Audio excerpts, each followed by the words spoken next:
नहीं है महाराज। आपकी प्रजा अपना जीवन बहुत ही अच्छे से व्यतीत कर रही है महाराज। मंत्री बोला महाराज सुनो महाराज।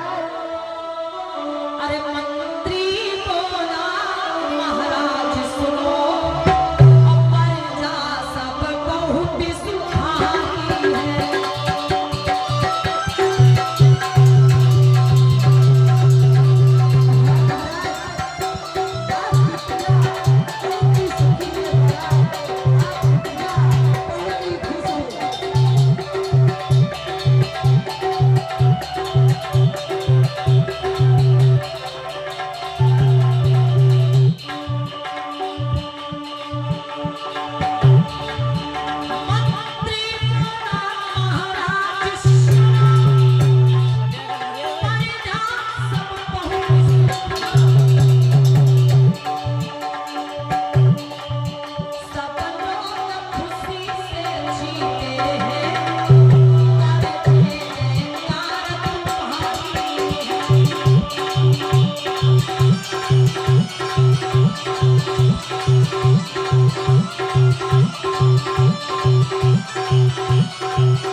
हंसी खुशी से जीते हैं महाराज। रात दिन आपकी जय जयकार होती है महाराज। रात दिन आपकी जय जयकार होती है। कहिए महाराज। हम चाहते हैं कि जैसे हमारे दादा महाराज जैसे के शासन काल में हमारी प्रजा को कोई दुख कष्ट नहीं हुआ। हमारे पिता महाराज सिंह के शासन काल में जैसे हमारी प्रजा को किसी प्रकार का कोई दुख कष्ट नहीं हुआ। जी महाराज। अरे उसी प्रकार से हमारे शासन काल में भी हमारी प्रजा को किसी प्रकार का कोई दुख कष्ट नहीं होना चाहिए। अवश्य महाराज। हमारी प्रजा हमारे लिए संतान के समान है। जी ठीक है मंत्री जी, हम अपना दरबार समाप्त करते हैं। आगे की देखभाल करना आपकी जिम्मेदारी है। ठीक है महाराज। जैसी आज्ञा आपकी महाराज। मंगल। राजा शुद्धोधन जिनकी प्रजा बड़ी खुशहाल है, भाई सोने चांदी के भंडार भरे पड़े हैं, ऊंचे ऊंचे महल बने हैं, लेकिन राजा शुद्धोधन की जो रानी है जिनका नाम है महामाया, वो एक बात से बहनों हमेशा दुखी रहते हैं। और राजा शुद्धोधन की रानी जी किस लिए दुखी रहते हैं? क्योंकि उनके विवाह के कई साल बीत गए, लेकिन रानी जी के द्वारा कोई बच्चे का जन्म नहीं हुआ, कोई संतान का जन्म नहीं हुआ। और कहते हैं भाई चाहे कितने सुख हो, लेकिन अगर संतान का सुख नहीं है तो फिर सारे सुख बेकार। आज रानी महामाया को बड़ी चिंता लगी रहती है कि अगर मेरे द्वारा कोई संतान का जन्म न हुआ तो आने वाले समय में इस राज्य का अगला राजा कौन बनेगा। रानी जी बैठी हुई है अपने महलों में और सोच रही है।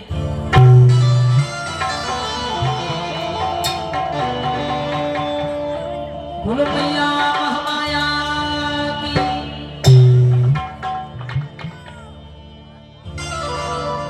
की भगवान तेरी मर्जी है क्या?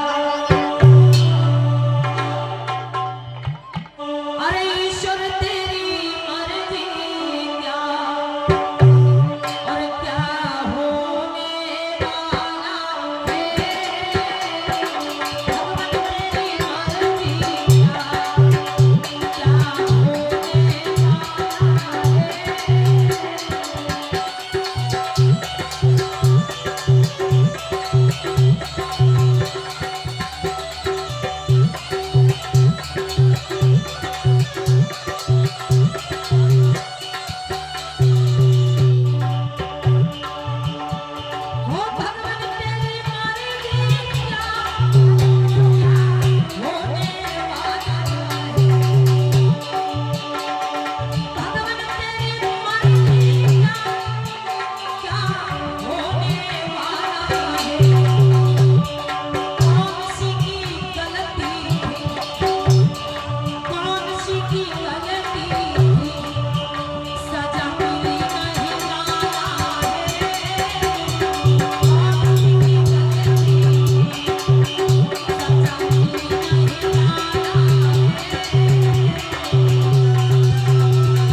दिया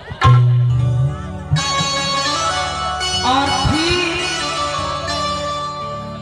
अपने एक दासी को पास में बुलाया। अरे बहना दासी, ओ बहना दासी, कि नहीं पलकी देर लगाई,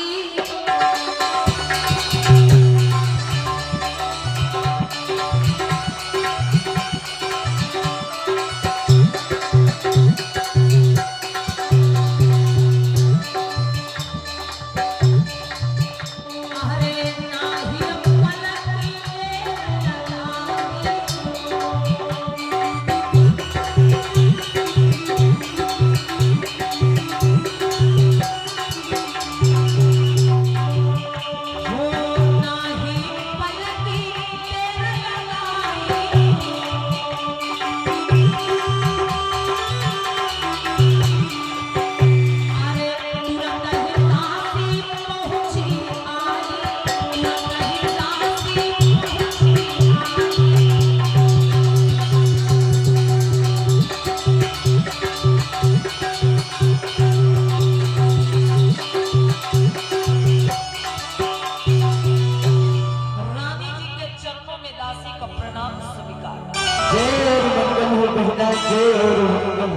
अरे कही रानी जी किस लिए मुझको अपने पास बुलाया है।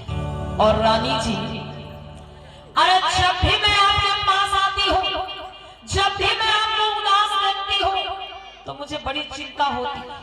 आप बताइए क्यों दुखी रहती हो, क्यों उदास रहती हो। रानी महामाया कहने लगी, रोरी बहन, अरे मेरे विवाह के कितने बरस बीत गए, लेकिन मेरे द्वारा कोई संतान का जन्म न हो पाया है। बस इसलिए मुझको दुख है कि आने वाले समय में इस राज्य का अगला राजा कौन बनेगा, इस राज्य का अगला उत्तराधिकारी कौन होगा। अरे बहना, जाओ तुम राज दरबार को चली जाओ और मेरे महाराज को बुला करके मेरे पास ले आओ, मैं उनसे कुछ बात करना चाहती हूँ।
आइए बैठिए स्वामी।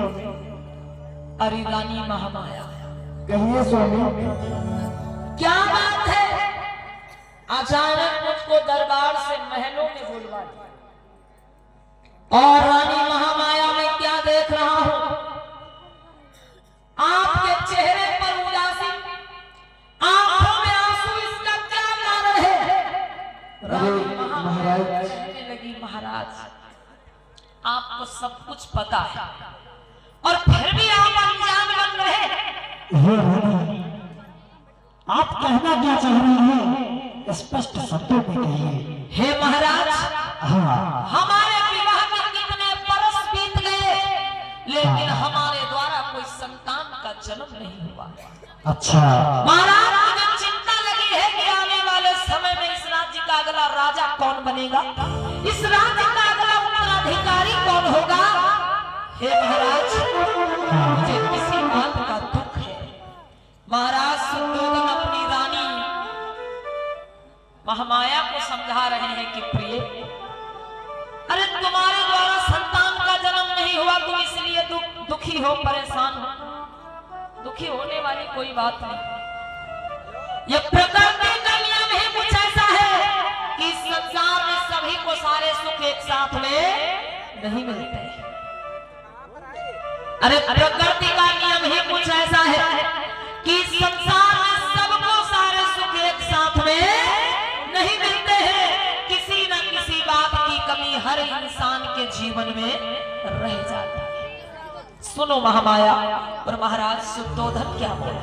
कहिए महाराज।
पीछे बढ़ाओ।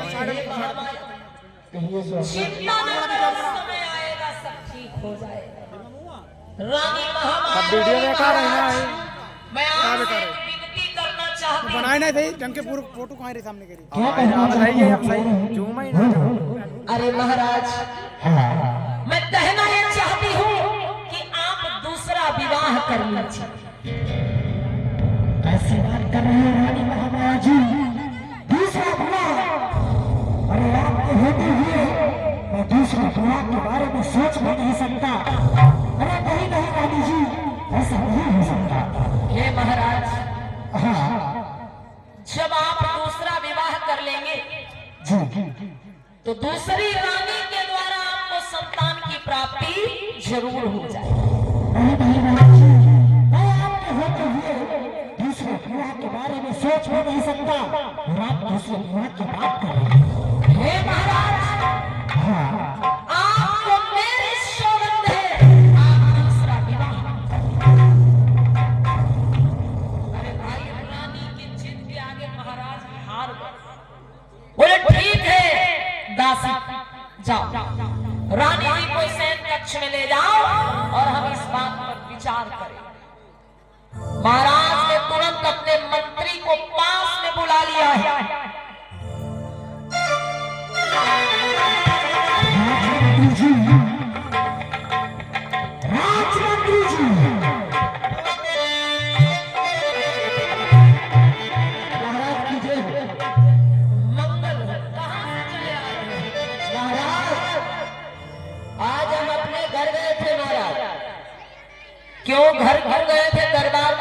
काम नहीं है क्या? नहीं महाराज, काम था। हाँ। लेकिन आज हमारे घर पे भी काम था महाराज। कौन सा काम? महाराज, हाँ। जो हमारी बोई है उनके बोई टूट गए राम। मतलब महाराज, हमरे पत्नी जी के झुमका टूट गए राम महाराज। तो तुम झुमका खरीदने गए? हाँ महाराज। मंत्री जी महाराज। से बहुत ज्यादा परेशान। अरे महाराज, हाँ।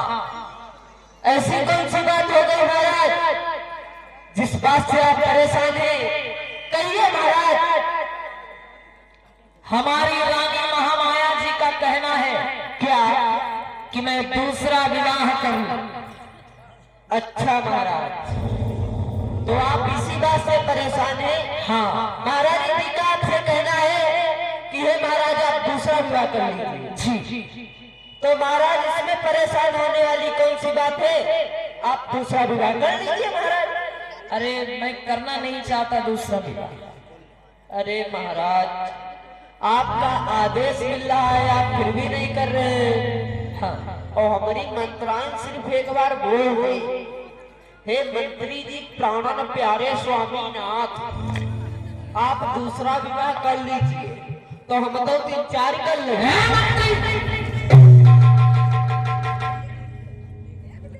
आपकी बात नहीं हो रही है। बताइए मुझको क्या करना चाहिए? महाराज, हाँ। देखो, जब आपसे महारानी जी ने कहा है कि हे महाराज आप दूसरा विवाह कर लीजिए, हाँ। तो महाराज आपको दूसरा विवाह कर लेना चाहिए। दूसरा विवाह कर लेना चाहिए? जी महाराज। सच में? और का महाराज, चलिए। कहाँ? बिहार। वहाँ? कहाँ? बिहार। कहाँ? बिहार। वहाँ क्या करने जाए? दूसरा शादी। मुझे बस इतना बताइए कि क्या सच में मुझको दूसरा विवाह कर लेना चाहिए? जी महाराज, आपको दूसरा विवाह कर लेना चाहिए। ठीक है, अगर आप भी कह रहे हो तो ठीक है महाराज। हाँ, हम चलब आप शादी। अरे क्यों नहीं चलोगे? आप हमारे मंत्री हो, जरूर चलोगे। लेकिन महाराज, हम आपके साथ में चले। ठीक है, आप मेरे साथ में चलिएगा। और महाराज, हाँ। जो कलेवा खाई जाती है महाराज, हाँ। उसका सबसे पहला रसगुल्ला हम हैं खाई। अरे तुम पूरी कलेवई खा लेना, हम खाएंगे ही नहीं। हाँ महाराज। ठीक है, ठीक। चलिए अब दरबार में चल के विचार करेंगे। ठीक है महाराज। प्रेम से भगवान बुद्ध की, बोलिए प्रभु साहब की। बताओ बहनों, राजा शुद्धोधन ने पत्र लिखा भाई, और कहाँ भेजा? अपनी ससुराल को। मतलब जो उनकी रानी है, रानी जी के पिताजी के पास वो पत्र भेज दिया। रानी जी का मायका कहाँ का है भाई? देवदाह नगर, जो आज नेपाल में पड़ता है। देवदाह नगर के रहने वाले थे महाराज अंजम, जो रानी जी के पिता थे। उनके पास पत्र पहुंचा, जिस पत्र में लिखा हुआ है कि महाराज, आपकी बेटी महामाया मुझसे दूसरा विवाह करने को कह रही है, मुझे क्या करना चाहिए? अब रानी के पिताजी ने जैसे खबर पाई तो बड़े खुश हो गए। वो दुखी नहीं भय, खुश हो गए और चल के राजा शुद्धोधन के दरबार में आ गए। अब देखा सब लोगों की नजर कहाँ जा रही है। अब ये मिलेगी भाई, परेशान क्यों हो? कथा तो पूरी हो जान दो कोई। सुनो, अभी अच्छे से कथा सुनो, कथा समाप्त होगी तब प्रसादों मिलेगा। अभी कथा पर ध्यान दीजिए आप। तो रानी जी के पिताजी के पास जब पत्र पहुंचा, तो रानी के पिताजी ने इधर बढ़ा यार, हटो आगे रखी। जब ये खबर पाई है,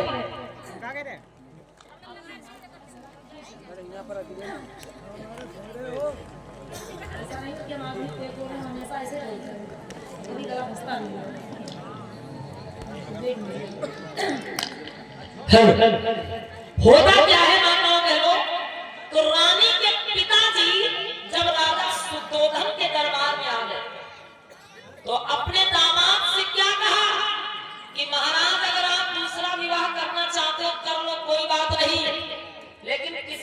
साथ में नहीं। क्यों? क्योंकि अभी मेरी एक बेटी और है। मतलब राजा सुद्धोधन के जो ससुर जी हैं राजा अंजन, उन्होंने कहा कि आप दूसरा विवाह करो लेकिन किसी और के साथ में नहीं, क्योंकि अभी मेरी एक बिटिया और है। अब राजा सुद्धोधन को ये बात बहुत अच्छी लगी। उन्होंने अपनी रानी महामाया की सगी बहन प्रजापति गौतमी जी के साथ में दूसरा विवाह कर लिया। अब दूसरी रानी घर में आ गई। समय का कुछ ऐसा खेल, कई वर्ष बीत गए भैया, दूसरी रानी से भी कोई संतान नहीं हुई। वर्ष में बहनों जो आषाढ़ का महीना आता है, आषाढ़ के महीने में राजा सुद्धोधन एक पर्व मनाते थे और 7 दिन तक वो पर्व मनाया जाता था। आषाढ़ महीने की पूर्णमासी को वो पर्व समाप्त होता था। एक बार क्या हुआ, पर्व आया, मनाया गया, आषाढ़ की पूर्णमासी को पर्व समाप्त हो गया। राजा सुद्धोधन और उनकी बड़ी रानी महामाया अपने शयन कक्ष में आराम विश्राम कर रहे। रात बीती, सुबह हुई तो सुबह सवेरे रानी जी एक सपना देखती। सपने में क्या देखा बहनों? आकाश मार्ग से कुछ परी नीचे उतरती है जो रानी के पलंग को उठा ले जाती। सुंदर मान सरोवर के किनारे रानी के पलंग को रख देती और फिर रानी को स्नान करवाती है। सुंदर फूलों से, गहनों से, कपड़ों से सजाती है। ये हकीकत नहीं, रानी महामाया सपना देख रही। कौन सी रात है? आषाढ़ी पूर्णमासी की रात है। रानी जी ने एक और सपना देखा कि एक 8 वर्ष का बालक उनके सामने आके खड़ा होता है और कहता है, मैया अगर आपकी आज्ञा हो तो आपके द्वारा जन्म लेके हम इस धरती पे आना चाहते हैं। कहते हैं जिस चीज के बारे में ज्यादा सोचो अक्सर वो सपना आ जाता है। रानी जी हमेशा यही सोचती थी उनके कोई संतान नहीं है, कोई संतान नहीं। तो उन्होंने सपने में क्या देखा? 8 वर्ष का बालक उनके सामने आके खड़ा हुआ और कहता है, मैया आपकी आज्ञा हो तो आपके द्वारा जन्म लेके हम इस धरती पे आना चाहते हैं। रानी जी ने हाँ कर दिया। तब तक एक और सपना दिखा। आकाश मार्ग से एक सफेद रंग का हाथी नीचे उतरता है जिसके सूंड में कमल का फूल होता है। वो हाथी रानी महामाया के चारों ओर परिक्रमा लगाता है, फिर कमल का फूल वहीं पर रख देता और गायब हो जाता है। अब रानी जी ने जैसे इतना सपना देखा भाई, अचानक से उठ के बिस्तर पे बैठ गई, डर गई, रोने लगी कि मैंने कैसा सपना देखा है, कहीं मेरे राज्य पर कोई संकट तो नहीं आने वाला है। राजा सुद्धोधन से कहा, महाराज मुझको इस सपने का अर्थ जानना। अब राजा महाराजाओं की बात, राजा सुद्धोधन ने देर नहीं करी, अपने राज्य के 8 विद्वानों को बुला लिया और उन विद्वानों को सुंदर आसन पे बैठा दिया। विद्वानों ने चिंतन मनन किया और फिर बोले कि राजा सुद्धोधन खुश हो जाओ। अरे आपकी रानी महामाया जी ने आज आषाढ़ी पूर्णमासी की रात जो सपना देखा है वो कोई साधारण सपना नहीं है। विद्वानों ने कहा कि राजा आपकी रानी ने आज आषाढ़ी पूर्णमासी की रात जो सपना देखा है इसका अर्थ यही निकल रहा है कि आपकी रानी महामाया जी ने गर्भ धारण किया है, वो मां बनने वाली है। बोलो भगवान बुद्धि की। अब माताओं बहनों, जिसके विवाह के 20-25 वर्ष बीत गए हो और कोई संतान ना हो और इतने सालों की बाद भाई खबर मिले कि बच्चे का जन्म होने वाला, कितनी खुशी की बात है। आज पूरे राज्य में खबर फैल गई, लोग नाचने गाने लगे, ढोल नगाड़े बजने लगे कि रानी महामाया जी ने गर्भ धारण किया है। भाई समय बीतने लगा, 1 महीना, 2 महीना, 3 महीना, 4 महीना, 5 महीना और धीरे धीरे 9 महीने कब बीत गए पता ही नहीं चला। उस समय का एक रिवाज था माताओं बहनों। कैसा रिवाज? कि पहले बच्चे का जन्म मायके में ही होगा। आज भी कहीं कहीं ऐसा होता है, महिलाएं पहले बच्चे के जन्म के समय अपने मायके को चली जाती है। उस समय का ये रीति रिवाज था, हर महिला अपने पहले बच्चे के जन्म के समय अपने मायके को चली जाती थी। तो रानी जी ने महाराज से विनती करी कि महाराज मुझको भी अपने पहले बच्चे को जन्म देने अपने मायके देवदाह नगर को जाना है। महाराज सुद्धोधन ने पालकी सजवा दी। भाई रानी जी की पालकी सज गई, तमाम दास दासियां साथ में हो लिए, खाने पीने ठहरने की व्यवस्था हो गई। रहा था उस समय। आज रानी महामाया पालकी में बैठी है और तमाम दास दासियां उनके साथ में चल पड़ी।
किसके मायके?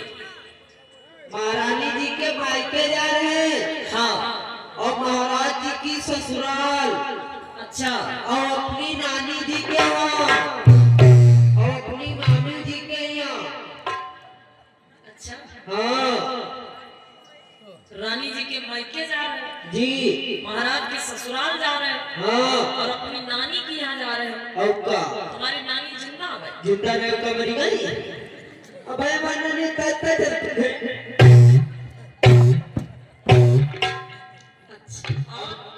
अपने मामी जी के यहाँ जा रहे हैं। हाँ। और का हमारे मामी जी हमका बोले ना है। हाँ। बोले ना आओ भैया बकरीन बच्चा दियो हो अनड़ी खाई जाऊगा। अच्छा। हाँ। तो का आपकी मंत्राइनी जी जा रही हैं? हाँ जा रहे। कोई ना अपना कभी किले घर पर एक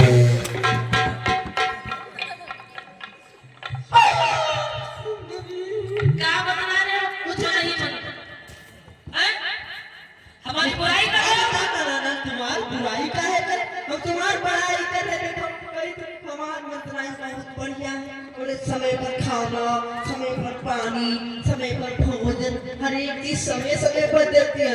तुम्हें खा सेहत देखो। हाँ, सेहत तुम्हारी देखे कि हमारी देखे?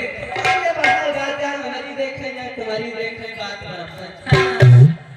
तुम्हें दो रोटी मिलती है नहीं लगता खाने को? तो चुराए चुराए खाइयो तो वही का। अच्छा, चोरी करके खाते हैं? ना ना ना हम क्या कहते हैं, तू चोरी करके खाती है बीबी जी। हाँ, उठा के टांग लेंगे ऊपर तो छुड़ा ही नहीं पाओगे। ठीक ठीक ठीक चली देर हो रही है। हाँ, जल्दी जल्दी चलो, अभी बहुत दूर जाना है। और मंत्री जी अगर ऐसे ही चलोगे तो कब पहुंचोगे? कितने महीने लग जाएंगे? हाँ बात सही है आपकी। चलो हाँ चलते हैं। आज होता क्या है भाई कि धीरे धीरे बढ़ी पालकी भैया सुनियो भगवाना। चलते चलते आज पालकी लुंगी बन में पहुंची जाए। लुंगी बन की शोभा न्यारी जहां पर रखियो सुंदर सुंदर फूल खिले हैं। अबला मस्त रहे बड़ा सुंदर सुंदर फूल खिले हैं।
गई और लुम्बिनी बन की जो सुंदरता थी वो रानी के मन को मोह लेती है भाई। लुम्बिनी बन आज भी अगर आप वहां जाएं तो आने का मन नहीं करेगा, इतनी सुंदरता है वहां पर। रानी जी ने आदेश कर दिया हमारी पालकी को यहीं रोका जाए, कुछ देर हम घूमेंगे टहलेंगे फिर अपने मायके को चलेंगे। अब रानी जी की पालकी बहनों कहाँ रुक गई? लुम्बिनी वन में। अब रानी जी घूम टहल रही है भाई, घूमते टहलते वो एक साल वृक्ष के नीचे पहुंच गई। साल वृक्ष जिसकी डाल एक झुकी हुई थी, रानी जी ने वो डाल अपने दोनों हाथों से इसे पकड़ लिया और खड़ी होकर के चारों तरफ का नजारा देखने लगी। तब तक क्या होता है, हवा का तेज झोंका आ जाता है। बैसाख महीने की पूर्णमासी का दिन था, तेज हवाएं चल रही थी। रानी जी साल वृक्ष की डाली को पकड़ के खड़ी है और अचानक से तेज हवा का झोंका आ गया और रानी जी डाल को छोड़ नहीं पाई। डाल के साथ में उनके पैर ऊपर को उठ गए। अब जैसे पैर ऊपर को उठे हैं और जैसे पुनः जमीन पे पैर पड़े हैं भाई, तो बहुत पावन समय आ गया जिस समय का इंतजार था राजा शुद्धोधन को और कपिलवस्तु के लोगों को। आज उसी लुम्बिनी वन में रानी महामाया को प्रसव की पीड़ा होने लगती है भाई। और होता क्या,